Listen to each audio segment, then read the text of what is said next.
Hola chicos, bienvenidos a un nuevo capítulo de La leyenda del hechicero. Este va a ser el capítulo 13.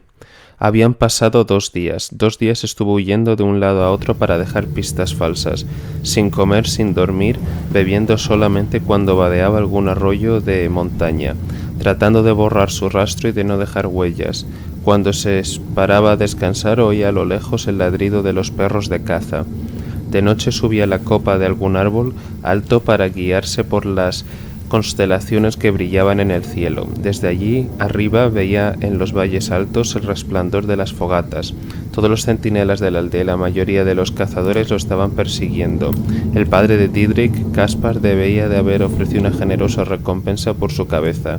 Esa tercera noche tan solo vio débiles puntos de luz en la ladera de la montaña. Sus perseguidores habían dado media vuelta al enfriarse el rastro. Respiró aliviado y empezó el largo descenso, con cuidado de no caer. Cualquier herida, hasta un esguince en el tobillo, podría significar la muerte. No se confió demasiado. Lord Faversham, un poderoso noble, poseía la mayoría de las tierras que se hallaban a los pies de las montañas Dientes de Oso y era famoso por enviar patrullas de hombres a sus bosques en busca de cazadores furtivos. A Fletcher no le resultaría nada fácil explicarles por qué viajaba solo y por qué estaba tan lejos de los senderos de montaña, que eran bastante más seguros. El demonio siseó, molesto, cuando Fletcher interrumpió su descanso al dejarse caer al suelo. Había permanecido en su posición habitual, es decir, enroscado al cuello desde que habían abandonado la aldea, y Fletcher se alegraba de que fuera así. Había pasado mucho frío y estaba empapado, pero el vientre del demonio por lo menos se proporcionaba calor en el cuello y en los hombros. Era como un pequeño horno. Echó un vistazo a su alrededor y luego decidió que la base del roble era un buen lugar donde acampar. El terreno era llano y estaba cubierto de suave musgo. La copa del árbol impediría en parte que le llegara la lluvia, y si bien ya era tarde para ponerse a construir un refugio, el suelo estaba cubierto de ramas con las que encender un pequeño fuego. Apiló unas cuantas astillas y luego utilizó un trozo de pedernal y el filo de la espada para producir una chispa y prender la yesca. «¿No me dejarías un poco de ese fuego tuyo, verdad?», le preguntó el demonio, pues las chispas se apagaban nada más tocar las hojas húmedas que estaba utilizando. El diablillo se le desenroscó del cuello al escuchar su voz y descendió por el brazo hasta llegar al suelo. Bostezó y observó a Fletcher con curiosidad al tiempo que ladeaba la cabeza como un cachorrillo perplejo. «Venga, tiene que haber una forma de que podamos comunicarnos», dijo el muchacho, mientras que acercaba los dedos a la barbilla del demonio y se la rascaba. La criatura gorjeó y restregó la cabeza contra la mano de Fletcher.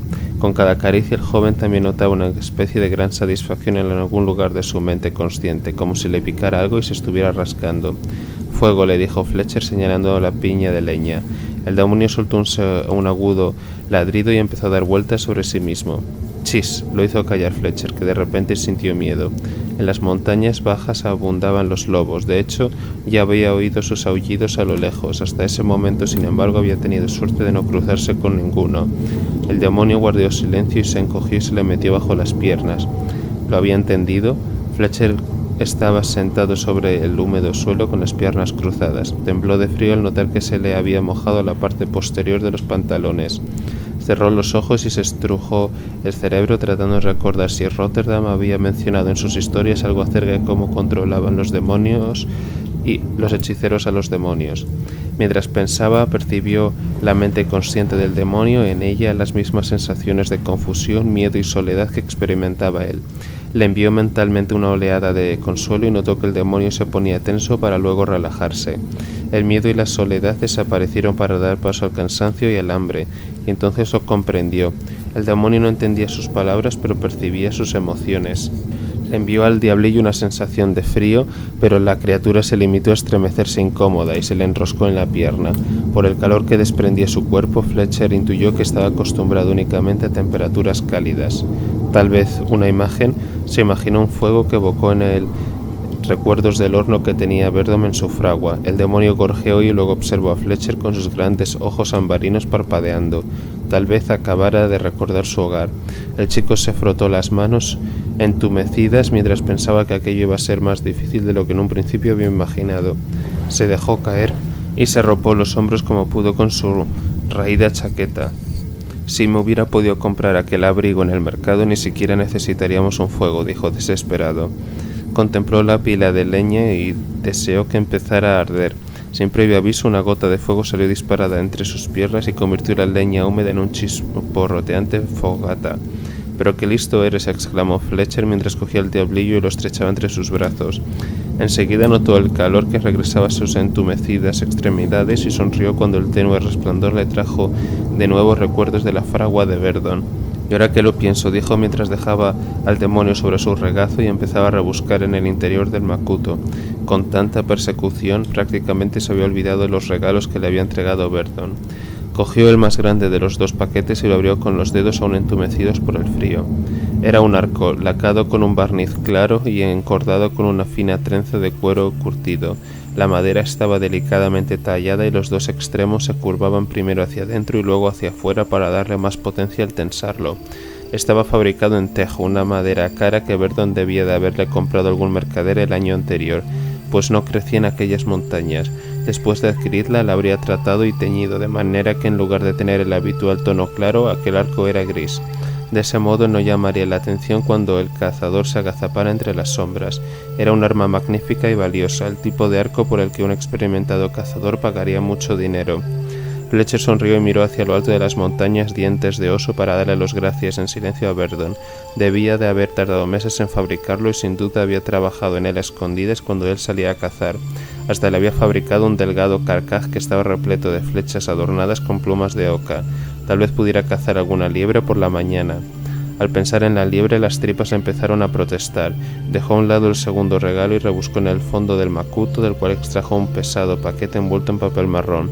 Lo abrió con mucho cuidado y sonrió al ver la cecina del alce que Dídrica había intentado arrebatarle con sus chantajes. Puso unas cuantas tiras a calentar en el fuego y luego le pasó otra al demonio. La criatura la olisqueó con cautela y acto seguido inclinó la cabeza hacia adelante y la cogió de un bocado. Luego levantó el rostro y la engulló de golpe, como si fuera un halcón. Casi me arrancas los dedos», dijo Fletcher, mientras el olor de la carne asada de venado se le colaba por la nariz. Metió de nuevo la mano en la bolsa para ver si encontraba más comida. Oyó una especie de tintineo y sacó un pesado monedero. «Oh no, Verdon, no habrá sido capaz de», murmuró asombrado. Pero sí había sido capaz. Fletcher calculó que allí debía de haber más de 1000 chelines, casi el sueldo de 2 meses para Verdon. Aunque sabía que su negocio no tardaría en verse amenazado, le había entregado a su hijo una considerable parte de sus ahorros. Fletcher casi deseó poder regresar a la fragua para devolvérselos, pero luego recordó que los 300 chelines que había ahorrado para comprar la chaqueta seguían ocultos en su habitación. Con un poco de suerte, Verdon los encontraría. El resto de las posesiones del muchacho también valdrían algo de dinero. «¿Qué más me has dado?», se preguntó en voz baja. Cogió el segundo regalo, lo sacudió y notó algo suave y ligero. Tenía una nota prendida que Fletcher arrancó y leyó bajo la tenue luz del fuego. «Fletcher, siempre hemos sabido que el día en que celebramos tu cumpleaños no es casi seguro el día que naciste. Para mí, sin embargo, siempre será el más importante de mi vida. Es el día en el que yo me convertí en tu padre y tú en mi hijo. Esta noche saldremos juntos a beber algo y hablaremos del futuro del negocio. Quiero que seas mi socio y no podrías merecértelo más. Este regalo es tan solo una pequeña muestra de agradecimiento por todo lo que has hecho por mí durante estos años. Estoy muy orgulloso de ti. Feliz cumpleaños, hijo, Verdon». Mientras Fletcher doblaba la carta, varias lágrimas cayeron sobre el papel. Echaba de menos su hogar. Abrió el regalo y lloró de nuevo al ver la chaqueta que tanto había deseado. Hundió los dedos en el suave forro de piel. «Has sido el mejor padre para mí de lo que hubiera sido jamás mi auténtico padre», susurró, mientras dirigía la mirada a las montañas. Lo que más lamentaba en cierta manera era todo lo que no le había dicho a lo largo de los años. El demonio empezó a maullar al percibir la tristeza de Fletcher y le lamió los dedos en un gesto de comprensión. El chico le dio una palmadita en la cabeza y se acercó más al fuego. Dejó que la tristeza lo embargara durante unos minutos, pero luego se puso la chaqueta y se cubrió la cabeza con la capucha. Finalmente había tomado una decisión. Iba a empezar una nueva etapa, una nueva vida de la que Verdon pudiera enorgullecerse. Conseguiría llegar hasta Corcylum.